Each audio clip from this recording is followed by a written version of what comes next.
Okay, so we're now going to look, just flipping to three in Pennsylvania. I think it was this one, and this one. Just flipping these three House races in Pennsylvania alone, which are all very close in 2024, would bring the Democrats up to 218. Republicans are at 217. These would be very close flips, but they would get the Democrats the majority in the U.S. House. Another one that's important to mention as well, we just saw Wisconsin, the Supreme Court election, go for the Democrats. Maybe the Democrats redo Wisconsin's House map. Van Orden won by 2.7%. Maybe it gets redistricted, gerrymandered, and such, and then becomes maybe one extra Democratic district. Van Orden would then be vulnerable at that point. This district is then capable of flipping to the Democrats in 2026. This puts the Democrats up to 219. Republicans are at 216. We can go to the state of New York now, where New York had a lot of close races as well. In 2024, we saw one flip to the Democrats from the Republican Molinaro to the Democrat. That one flipped. Mike Lawler in New York 17. I don't think that one's going to be too much in play if Lawler does decide to run for re-election, but it is Democrat +3. Maybe let's say Lawler decides to run for governor instead of running for re-election. Maybe then that district would flip to the Democrats. That would give the Democrats another potential win there. As for New York 1, I believe that one will stay Republican. New York 4 and New York 3 both went to the Democrats in very close races. That's probably it for their map of New York. I know Maine, this is going to be a very important one that Democrats should worry about, whether Jared Golden, the Democrat, decides to run for re-election or not. Because if Jared Golden does not run for re-election, I would bet everything that Maine's 2nd district probably flips to a Republican. And even if Golden does run for re-election, there's a very real chance that could flip to a Republican anyway. But for now, I'll just leave it as tilt Democrat. Let's say Jared Golden runs for re-election. But that is certainly a very close one to watch for as well. So just flipping these seats so far, this puts the Republicans at 215, Democrats at 220. Democrats have a 5-seat advantage at this point. Now we're just going to go throughout the rest of the Mid-Atlantic and just try and see what seats could potentially flip. New Jersey, Tom Keenan, a very close race in New Jersey 7, 5.4%. I believe it was a flip. And I want to say 2022, it ended up going up to Tom Keenan, the Republican. Maybe if Democrats have a great night, they could potentially try and flip that district. So we'll give the Democrats that district in this scenario. That's probably going to be it for New Jersey. The rest of them are all pretty safe Republican. New Jersey 9 was also close, but I don't think we're going to see that one be very competitive at this time. Delaware, all of them are Democrats. Maryland, all of them are probably going to be Democratic 1 again. New York already did. Connecticut 5 was pretty competitive, but again, I don't think the Democrats are in too much danger of losing that district. Rhode Island, I don't believe it was competitive this time around. No, it was not. It was competitive in 2022. Not really so much for 2020. Massachusetts, other than Massachusetts 9 being under 15 points, there's not really too many competitive House races there. New Hampshire, there's 2 districts, New Hampshire 1, New Hampshire 2, both of which could be competitive with Chris Pappas not running in 2026. That one could be very competitive. On the Cook PVI, for that one, it is listed as an even district for 2023, the Cook PVI. So maybe that race becomes more competitive, but I expect Goodlander to win re-election in New Hampshire 2. New Hampshire 1 maybe could be a little bit more competitive. I mentioned Maine already. Let's see, the city of Virginia. We saw a very close Republican win in Virginia 2 with Kiggins. I think she's probably going to win again for 2026, but let's just say Democrats have an absolute wave night. Maybe this district flips to the Democrats. That gets the Democrats up to 222. And these close districts in Virginia 10, Virginia 7, we'll say they stay to the Democratic side. West Virginia doesn't have really any competitive ones. North Carolina, let's see if there's any competitive ones. Not really. The way the map has been redrawn, I really don't think there's really too many competitive ones here. Maybe North Carolina 1 could flip to the Republicans, if anything. I don't know if the Democrats are going to be able to flip any for 2026. South Carolina, again, kind of the same thing. Georgia, again, unless the maps are redrawn, probably nothing there. Florida, again, nothing really too competitive. Luna winning by 9.6, maybe. Nothing really too endangered of flipping. Florida 23 at Moskowitz could be competitive again in 2026, but I don't really see anything there. Kentucky, no flips really. Tennessee, no flips really. South Carolina, we just did. Alabama, no, not really. Mississippi, no. Louisiana, not in the current way it's constructed. A lot of these Republican states, the maps need to be redrawn for the Democrats to have any chance at flipping any seats in these ones. Missouri, Don't really see anything there. Kentucky, we already did. Indiana, no. Ohio. Ohio has some close races that Republicans are targeting in Ohio 9 with Captor. That could be a potential Republican flip the Democrats have to watch out for. Been a wave election, it probably stays blue. Ohio 13, similar, definitely a Republican target, but probably stays blue. The Republican seats probably will not be flipping. Michigan, John James. Actually, Michigan has a few potential ones for the Democrats. Michigan 10, John James is running for re-election or running for governor, so this seat will be vacant. Maybe Michigan 10 is a potential flip for the Democrats. I'm not saying it will be, but I'm saying in a wave scenario, it could be a potential flip. The Cook PVI for Michigan 10, I believe, is Republican favored. It's Republican +3, so it probably won't be a flip, but it definitely could be. Michigan 7, it's a Republican +2 district, but we did just see it go Republican +3.7 for Barrett. Maybe that could be a potential Democratic flip and a really good night for the Democrats. So we'll give Michigan 7 to the Democrats. That puts the Democrats up to 224. Republicans are at 211. Wisconsin, we already did, where we gave Van Orden's district. Let's say it gets redrawn. We gave that to the Democrats. Wisconsin 8 and Wisconsin 5 probably continue to remain Republican, even if the map is redrawn. Iowa actually has 2 of them that could flip to the Democrats.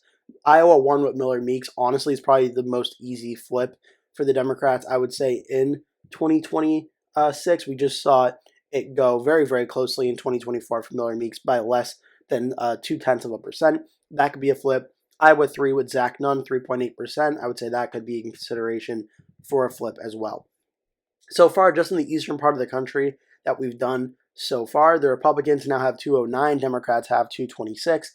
And again, we're getting into the Democratic wave scenario here, but I don't think a lot of these are really unrealistic. If the Democrats had an amazing night on par with what 2018 was, I do think it's certainly possible. All these races that we've flipped so far have been under 5% margin of victory, which means they're all going to be competitive again in 2026 in all likelihood.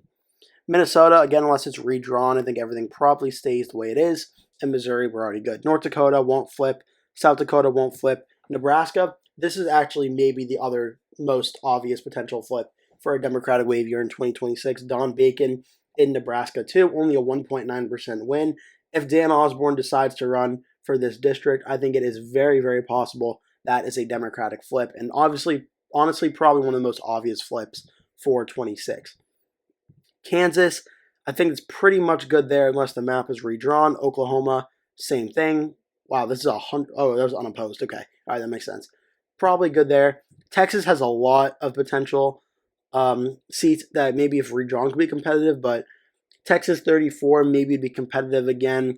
I don't think Texas 15 flips. I think the Republicans probably aren't losing any seats in Texas. Democrats maybe in Texas 34, but I think they're probably okay there. New Mexico, all 3 of them went to the Democrats. New Mexico 2 will probably be competitive again in 26, but nothing too much to worry about there on the Democratic side of things. Colorado is really interesting, actually, because we have Colorado 8 with a Republican Evans won by under 1% by 0.73. So Colorado 8 could be a potential Democrat flip in 2026 in a wave election. Then you're looking at, well, Lauren Boebert won Colorado 4 by 11 points. I think she's probably safe for re-election there. Colorado 5 was a 13.8% win. And then Colorado 3, Hurd won by 5 points. So it's kind of right on the edge between being a realistic flip for 26 and not really being one. I'm going to leave it as Republican because I am trying to keep it as realistic as possible for what I think the flips could be. So I don't think that's going to happen in Colorado. Wyoming stays red. Montana, in all likelihood, Montana 1 will probably stay red, even in a tilt election. Idaho will stay red. Utah, the way the map has been redrawn, I think it's definitely staying red.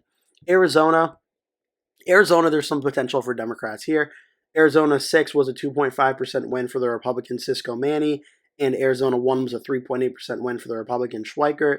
Eli Crane, I would say, is pretty safe, as well as Paul Gosar and Andy Biggs' district. Even though Biggs will be running for governor, he won't be running for re-election. I think he's probably safe there. And Abe Hamada won Arizona 8 by 13 points. I think he's pretty safe as well. But Arizona 1 and Arizona 6, I would say, are possible for Democratic flips in the state of Arizona. So we'll give those 2 districts to Arizona, to the Democrats. This puts Democrats up to 230. Republicans are at 205. Now we're going into the western part of the country with the West Coast states and Nevada. Let's see what we have for the state, or Nevada, sorry, I've been trying to say it more accurately, for the state of Nevada. This map, again, Nevada 2 won't be flipping, or Nevada 2 won't be flipping to the Democrats. Nevada 4, I don't think will flip for the Republicans. Nevada 3 could maybe in a really good night for the Republicans, but in this election, I don't think that'll be the case. So Nevada stays pretty much for as is. Washington, maybe new House there. Oh, that was 2 Republicans running. I think Washington 4. I don't believe that's too much of a competitive district. Washington 4, I believe it's probably, yeah, Republican plus 11. So I fully expect that will definitely stay Republican. Let's see. Washington 3, a 4-point win for the Democrat. Maybe there'll be a Republican target, but I think Washington's probably pretty good on that. Oregon 2 is going to stay Republican. Oregon 5, Republicans may target, but again, I think Democrats will hold on there. A lot of the flips, we saw a lot of them in California in 2024. We saw very close flips in California 13 and down here in California 45. I did about 2 weeks long of videos going over those as those were happening, so we know those are going to be very, very close. We saw a close race in California 9. We saw a close race in California 41 with Calvert. So I think right now California 41 would be the most likely potential Democratic flip. I don't think we're going to see California 9 or any of the lean Democratic ones flip in this scenario, like Mike Garcia in California 27. Again, that would be Republicans having to defy expectations and do better in the midterm. So for now, unless California gets redrawn for some reason, the only Republican flip that I'd feel pretty confident the Democrats could do right now is probably California 41, maybe California 22 with Valadeo. If it gets really competitive, Democrats could try and flip that. But I think California 41 is probably the only really realistic flip I can give the Democrats in California right now. Valadeo could potentially become more competitive, but in this, trying to keep it as realistic as possible, I'm just going to leave it at that. That puts the Democrats at 231. Republicans are at 204. And lastly, just looking at Alaska and Hawaii, Alaska is going to both remain Democrat. Alaska voted for Nick Begich over Mary Peltola by 2 points. This one, if Peltola wanted to run for House again in 2026, I think it certainly could potentially be competitive and maybe a Democratic flip. But all indications are Peltola is going to run for either Senate or governor in 2026 and not the U.S. House. So I'm going to leave it as Republican, but just for the hypothetical, if Peltola ran, I think flipping it back to the Democrats is possible. But I'm leaving it as Republican because I don't think it's going to be Peltola running. So just going through every single state's House map right now, and giving the states that I think were either lean Republican or tilt Republican in 2024 to the Democrats could realistically get up to 231 House seats. Republicans go down to 204. I did leave a lot of likely Republican seats out of this as well. That certainly could be winnable by Democrats if they had a really big wave night. But I think if the Democrats have a great wave night in the House, I think 231 for the Democrats at very least would be a pretty good starting point for what a ceiling for the Democrats could look like. And depending on how the other seats go, and if any of the maps are redrawn, Democrats getting up to 240 is certainly possible. But I think it's interesting to show for 2026, a Democratic wave night seems to benefit in the House of Representatives more than it does in the governor's map or the Senate map. The House is probably the most consequential election up in 2026 that really benefits the Democrats.